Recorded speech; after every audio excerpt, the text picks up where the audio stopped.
अस्सलाम वालेकुम रहमतुल्लाहि वबरकात। अल्लाह के नाम से शुरू जो बड़ा कृपालु और अत्यंत दयावान है। मैं हूं मोहम्मद नफीस अंसारी और आप देख रहे हैं the political. Uttar Pradesh Vidhan Sabha election 2022 में सबसे ज़्यादा चर्चा अगर किसी की हो रही है तो वो है बैरिस्टर असदुद्दीन ओवैसी साहब की पार्टी ऑल इंडिया मजलिस इत्तेहादुल मुस्लिमीन।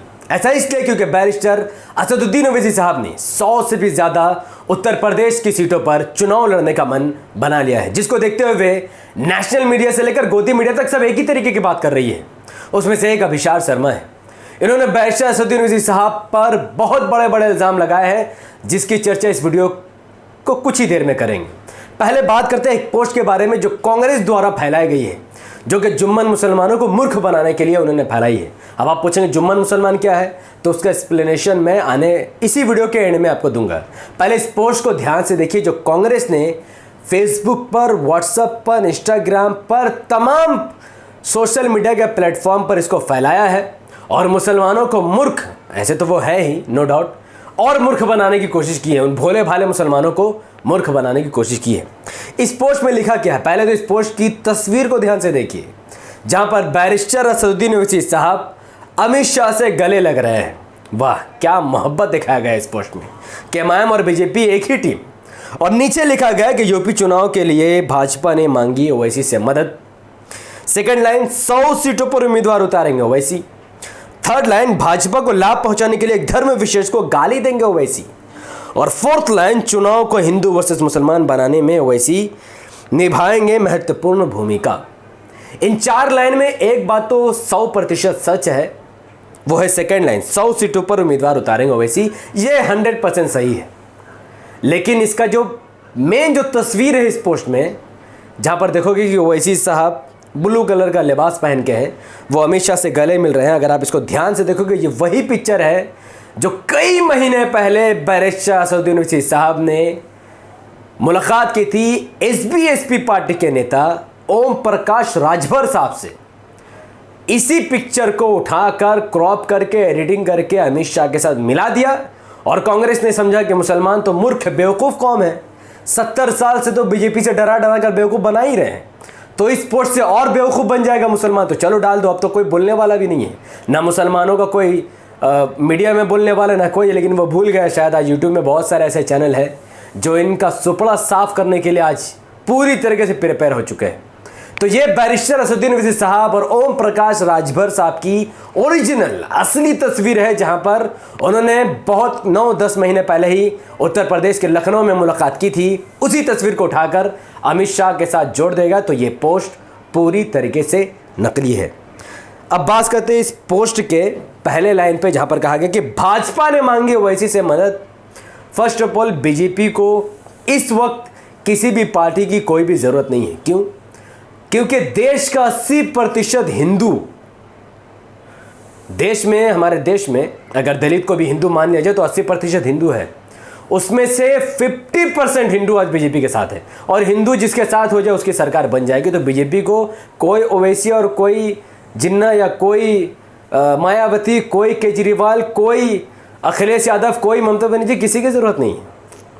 ठीक है, तो ये पहला लाइन फॉल्स है। दूसरा लाइन, भाजपा को लाभ पहुंचाने के लिए ओवैसी साहब हिंदू को देंगे गाली। आप में से कोई भी इंसान जो ये वीडियो इस वक्त देख रहा है, क्या उसने कभी भी बैरिस्टर असदुद्दीन ओवैसी साहब के मुंह से गाली सुनी है? नहीं। असदुद्दीन ओवैसी साहब भारत का मात्र इकलौता बैरिस्टर है। महात्मा गांधी, बाबा साहब अम्बेडकर के बाद भारत का सबसे बड़ा नेता, जिसके मुंह से आज तक किसी ने गाली नहीं सुनी होगी, माँ की, बहन की, जिसको अभद्र गाली कहते हैं। तो ये खास धर्म विशेष को क्या ओवैसी साहब ने कभी गाली दी है? नहीं दी है।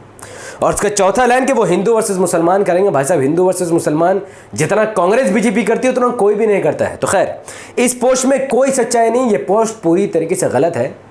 अब बात करते हैं अभिषार शर्मा साहब के बारे में, जिन्होंने लाइव टीवी में आए, लाइव टीवी मतलब यूट्यूब चैनल है, उसमें वो काम करते हैं।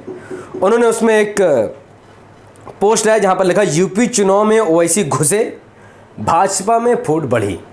यहां पर उन्होंने क्या कहने की कोशिश की, पहले वो सुनिए, उसके बाद मैं दूंगा जवाब। राजनेता के साथ था। अब सवाल यहां पर यह है कि ओवैसी 100 सीटों पर तो चुनाव लड़ेंगे, मगर क्या वो अखिलेश के मोर्चे में शामिल होंगे या मायावती के मोर्चे में शामिल होंगे, या फिर अकेले चुनाव लड़ेंगे? और सबसे बड़ा प्रश्न जिसका मैंने इशारा कार्यक्रम की शुरुआत में किया था, चुनाव लड़ना कोई बहुत आसान बात नहीं है। एक एक सीट के लिए लाखों रुपए लगते हैं। अब क्या यह सवाल नहीं किया जाना चाहिए कि असदुद्दीन ओवैसी जैसी पार्टी जिसका जनाधार हैदराबाद में है, कुछ हद तक महाराष्ट्र में है, कुछ हद तक बिहार में है, उसकी फंडिंग कहां से हो रही है? क्योंकि यह सवाल मैं बीजेपी के लिए भी उठाता रहा हूं, तो क्या यह सवाल ओवैसी के लिए नहीं उठाया जाना चाहिए? तो अभिषार शर्मा, जिसकी हम सब इज्जत करते हैं, बहुत अच्छी पत्रकारिता करते हैं, इस वीडियो के बाद भी वो अच्छे ही पत्रकार रहेंगे, लेकिन मुसलमानों को एक सबक मिलेगी कि ये लोग मुसलमानों की बात तो ज़रूर करते हैं, लेकिन मुस्लिम लीडरशिप को कभी भी ये लोग हजम नहीं कर सकते, क्योंकि अभिषार शर्मा उन पत्रकारों में से एक है जो कांग्रेसी मानसिकता रखते हैं। जैसा कांग्रेस मुसलमानों के लोग बात तो करेगी, लेकिन उनकी लीडरशिप को एक्सेप्ट नहीं करेगी। खैर, अभिषार शर्मा ने ये बात का दावा किया कि ओवैसी साहब 100 सीट लड़कर बीजेपी को सीधा सीधा फ़ायदा पहुंचा देंगे, जैसा कि बिहार में उन्होंने पहुंचाया था।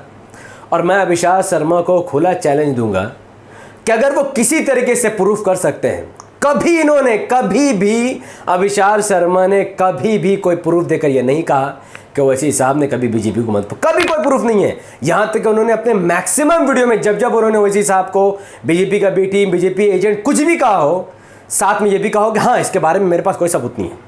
मतलब ये कौम, ये जो मुस्लिम कम्युनिटी है, जो कांग्रेस के कोर वोटर्स हैं, Akhilesh Yadav, Mayawati, RJD, JDU, TMC, CPM के जो कोर वोटर्स हैं, इनके दिमाग की दाद देनी पड़ेगी कि एक शख्स कह रहा है कि ओवैसी बीजेपी की बी टीम है, फिर वही शख्स कह रहा है कि मेरे पास इसके बारे में कोई प्रूफ नहीं है, और यह कौम आंख बंद कर इसके बातों पर विश्वास कर लेती है। जबकि हमारा धर्म इस्लाम हमें ये सिखाता है कि जब भी कोई खबर तुम तक पहुंचे, उसे अच्छी तरीके से तहकीक कर लिया करो। ऐसा ना हो कि तुम किसी कौम को नुकसान पहुंचा दो। सूरह अल-हुजुरात 49 आयत नंबर 6 अल्लाह सुब्हानहू व तआला साफ साफ फरमाता है। उसके बावजूद भी आप उड़ी उड़ी बातों को विश्वास कर लेते हैं। कुरान के खिलाफ जो कौम काम करे वो कांग्रेस की गुलामी करेगी, वो इमाम को थोड़ी वोट कर सकेगी। इन्होंने पूछा, अभिषार शर्मा ने अपने वीडियो में क्या पूछा, क्या ओवैसी अकेले चुनाव लड़ेंगे, या अखिलेश यादव के साथ लड़ेंगे, या मायावती के साथ? Let's make something clear. Barrister Asaduddin Owaisi साहब की जो अलायंस है वो ना मायावती के साथ है और ना ही अखिलेश यादव के साथ है। कुछ दिन पहले हवा उड़ाई गई थी कि मायावती के साथ शायद जा सकते हैं ओवैसी, अखिलेश यादव के साथ जा सकते हैं। सब फेक है, कोई किसी के साथ नहीं जा रहा है। लेकिन अभिषार शर्मा को शायद ये पता नहीं है कि बैरिस्टर असदुद्दीन ओवैसी साहब अकेले उत्तर प्रदेश में चुनाव नहीं लड़ रहे, बल्कि उन्होंने ओम प्रकाश राजभर साहब के साथ मिलकर, यानी AIMIM और SBSP ने मिलकर एक थर्ड फ्रंट उत्तर प्रदेश में तैयार किया है, जिसका नाम है भाग्यदारी संकल्प मोर्चा। शायद अभिषार शर्मा की रिपोर्ट में थोड़ी सी खामी आ गई, एरर आ गई है, इसीलिए वो शायद भूल गए थे कि भाग्यदारी संकल्प मोर्चा भी एक अलायंस है जो कांग्रेस अगर उसमें नहीं है तो इसका मतलब ये नहीं कि उस अलायंस का कोई वैल्यू नहीं है। तो कांग्रेसी अलायंस में होगा तो वैल्यू होगा, नहीं तो नहीं होगा, ये ठीक नहीं है। और ये समाजवादी पार्टी के ऐसे गुलामी करे खुलकर, इन्होंने एक और एपिसोड लाई थी, मैं बताता हूँ। उन्होंने कहा था यूपी चुनाव में ओवैसी, माफ़ करना, ये नहीं, भाजपा की साजिश अखिलेश करेंगे चकनाचूर। क्या अखिलेश चकनाचूर करेंगे भाई? पिछली वीडियो में मैंने 7 से 8 उदाहरण आपको दिया कि कैसे 2 साल के अंदर दर्जनों समाजवादी पार्टी के विधायक और member of parliament Samajwadi party को लात मार के बीजेपी में चले गए। इसीलिए मैंने मुसलमानों से ये नसीहत की थी मुसलमानों को कि जब यादव अपनी पार्टी को लात मारे तो मुसलमानों को भी यादव के पार्टी को लात मार के मुस्लिम पार्टी का साथ देना चाहिए। तो ये जो शो बना रहे ना कि अखिलेश यादव बीजेपी को ही रोक सकते, कोई गारंटी नहीं है। कितने अखिलेश यादव के नेता बीजेपी ज्वाइन करेंगे, जितने से पहले जितने के बाद, इस बात की कोई गारंटी ले ले तो फिर मुसलमान वोट देगा, लेकिन इस बात की गारंटी कोई नहीं ले सकता। आज के डेट में ना कांग्रेस इस बात की गारंटी ले सकता है, ना समाजवादी पार्टी ले सकता, ना ही बीएसपी ले सकता। कोई गारंटी नहीं ले सकता है कि इनका नेता जीतने के बाद बीजेपी में जाएगा या नहीं जाएगा। लेकिन AIMIM मात्र भारत की इकलौती पार्टी जिसका कोई भी विधायक, कोई भी सांसद, कोई भी काउंसिलर कभी भी बीजेपी में ज्वाइन नहीं हुआ है, इसीलिए ये ट्रस्टेबल पार्टी है, तो हम MIM को ही वोट देंगे। दूसरी बात, इन्होंने कहा कि एक सीट के लिए लाखों रुपीस लगते हैं, तो फंडिंग कहाँ से आती है? बाप रे, 100 सीटों पर ओवैसी साहब क्यों चुनाव लड़ेंगे? तो भाई साहब, JDU कहाँ की पार्टी है जानते हैं? बिहार की, नीतीश कुमार की। और नीतीश कुमार ने यह अनाउंस कर दिया है कि नीतीश कुमार की पार्टी जनता दल यूनाइटेड उत्तर प्रदेश के 200 से भी ज़्यादा विधानसभा के सीटों पर चुनाव लड़ेगी। लेकिन अविश्वास शर्मा ने इस पर कुछ नहीं कहा। कहाँ से आएगी फंडिंग, किधर से आएगी फंडिंग, किसकी मदद करेंगे, कौन जीतेगा, कौन हारेगा, क्या होगा मुसलमानों का, अविश्वास शर्मा ने कुछ नहीं कहा। मायावती अकेले चुनाव लड़ेगी 403 विधानसभा की सीटों पर। मायावती बीएसपी पार्टी पूरी 403 विधानसभा की सीटों पर चुनाव लड़ेगी। लेकिन अविश्वास शर्मा इस पर भी कुछ नहीं बोलेंगे। समाजवादी पार्टी अकेले अपने दम पर 403 विधानसभा की सीटों पर चुनाव लड़ेगी, इस पर भी कुछ नहीं बोलेंगे। आम आदमी पार्टी अब तक न भागीदारी संकल्प मोर्चा में आई है, न अखिलेश यादव के साथ गई है, न ही मायावती के साथ। यह भी शायद 403 विधानसभा की सीटों पर अपने उम्मीदवार उतार देगी। इस पर भी अभिषार भैया कुछ नहीं बोलेंगे। काहे भैया? कांग्रेस खुद किससे अलायंस कर रही है? कांग्रेस कह रही है हम भी उत्तर प्रदेश में अकेले चुनाव लड़ेंगे, और कांग्रेस जहां जहां चुनाव लड़ती है वहां वहां बीजेपी सरकार बना लेती है। हमारे देश में 29 स्टेट है ना, मैं 20 स्टेट का उदाहरण दे सकता हूं जहां कांग्रेस की वजह से बीजेपी की सरकार बनी। लेकिन अविश्वास शर्मा अगर कांग्रेस के लिए बोल देंगे तो फिर तो कोई बचेगा नहीं ना। माए बाप ही इनका कांग्रेस है। तो कांग्रेस तो देखो मुसलमानों तो हमें बेवकूफ़ कैसे बनाया जा रहा है। ब्राह्मणों की पार्टी कांग्रेस 403 विधानसभा की सीटों पर लड़े तो कोई ऑब्जेक्शन नहीं करेगा। यादवों की पार्टी समाजवादी पार्टी अगर 403 विधानसभा की सीटों पर चुनाव लड़े तो कोई ऑब्जेक्शन नहीं करेगा। दलितों की पार्टी बहुजन समाज पार्टी अगर 403 विधानसभा की सीटों पर चुनाव लड़े तो कोई ऑब्जेक्शन नहीं करेगा। यादवों की एक और पार्टी जनता दल यूनाइटेड अगर बिहार की पार्टी है, अगर वो 200 विधानसभा की सीटों पर चुनाव लड़े कोई कुछ नहीं बोलेगा। अगर दिल्ली की एक पार्टी अरविंद केजरीवाल आम आदमी पार्टी 200-300 सीटों पर चुनाव लड़े कोई कुछ नहीं बोलेगा। बीजेपी पूरे सीटों पर चुनाव लड़े कोई कुछ नहीं बोलेगा। तो जब मुसलमानों की पार्टी एमआईएम चुनाव लड़ती तब ये लोग क्यों बोलते हैं और इनका सुर एक जैसा क्यों है? मैं दिखाता हूँ। ये गोदी मीडिया है जो चिल्ला कर कह रही है, गोदी मीडिया चिल्ला कर कह रही है कि किसका खेल बिगाड़ेंगे ओवैसी। सेम वैसे ही जो अविश्वास शर्मा कह रहे हैं, जो कि वो गोदी मीडिया नहीं है, नो डाउट, लेकिन गोदी मीडिया भी कह रही है कि मैम ओवैसी साहब 100 सीट क्यों लड़ेंगे। अविश्वास शर्मा भी कह रहा है कि 100 सीट क्यों लड़ेंगे। इससे मुसलमानों को क्या समझ में आ रहा है? अब आते हैं मेन मुद्दा में कि क्या ऐसा नेता बीजेपी से आपको बचा सकता है जिसकी पहले ही 2012 में उत्तर प्रदेश में समाजवादी पार्टी को बहुमत से सरकार मिली। 2014 में मुजफ्फरनगर का दंगा हुआ। 1 महीने तक मुसलमान अपने इलाके से भागकर कब्रिस्तान में जाकर शरण लिए हुए थे। किसी ने उनकी मदद नहीं की। पुलिस चाहेगी तो कौन सा दंगा नहीं रोक सकता, लेकिन पुलिस ने दंगा नहीं रोका। क्यों? क्योंकि ऑर्डर ही नहीं थे। किसकी सरकार थी भाई? समाजवादी पार्टी की। ये रिपोर्ट कह रहा है। तो जिस समाजवादी पार्टी ने आपको बीजेपी से डराया, फिर अपनी सरकार बनाई, फिर भी दंगा हो गया, तो फिर काहे के लिए वोट दे भाई? लात मारो ऐसी पार्टी को। क्यों वोट दे? किस लिए वोट दे? किस हिसाब से वोट दे? बहुजन समाज पार्टी की 4 बार उत्तर प्रदेश में सरकार रही है। क्या कभी इन्होंने कभी मुसलमान को मुख्यमंत्री बनाया? जबकि मुसलमानों की आबादी दलित से मात्र 1% कम है। 20% मुसलमान तो 21% दलित। लेकिन कोई मुसलमान को चीफ मिनिस्टर नहीं बनाना चाहता, कोई मुसलमान को रिजर्वेशन नहीं देना चाहता। और एमआईएम क्या कह रही है? एमआईएम कह रही है कि हम अपना डिप्टी सीएम का दावेदारी ठोकेंगे। अगर एमआईएम को 100 विधानसभा की सीट मिल जाती है तो एमआईएम का डिप्टी सीएम 100% होगा।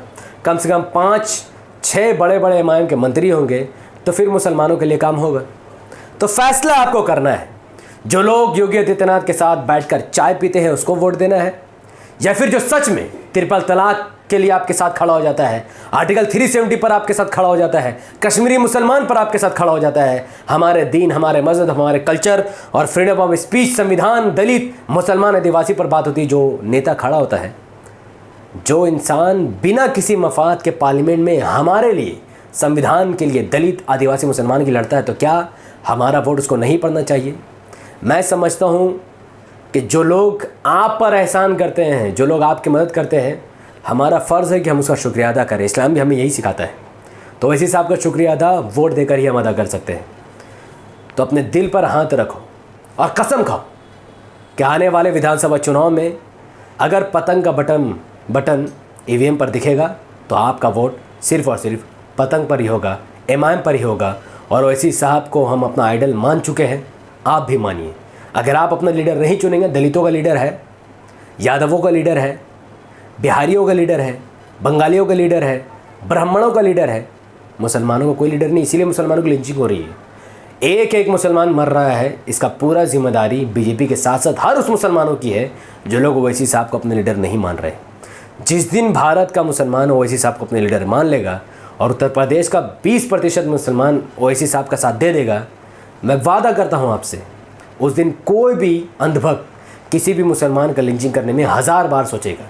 आपका एक एक MIM को वोट एक एक मुसलमानी की जान को सुरक्षा प्रदान करेगा और हम एक मजबूत कौम बनकर उभरेंगे जो भ्रष्टाचार और बलात्कार को ख़त्म करके रख देंगे और बेहतरीन स्कूल, कॉलेज, हॉस्पिटल देंगे जैसा हैदराबाद में बनाया गया है। बहुत बहुत शुक्रिया, बाकी आपकी मर्ज़ी।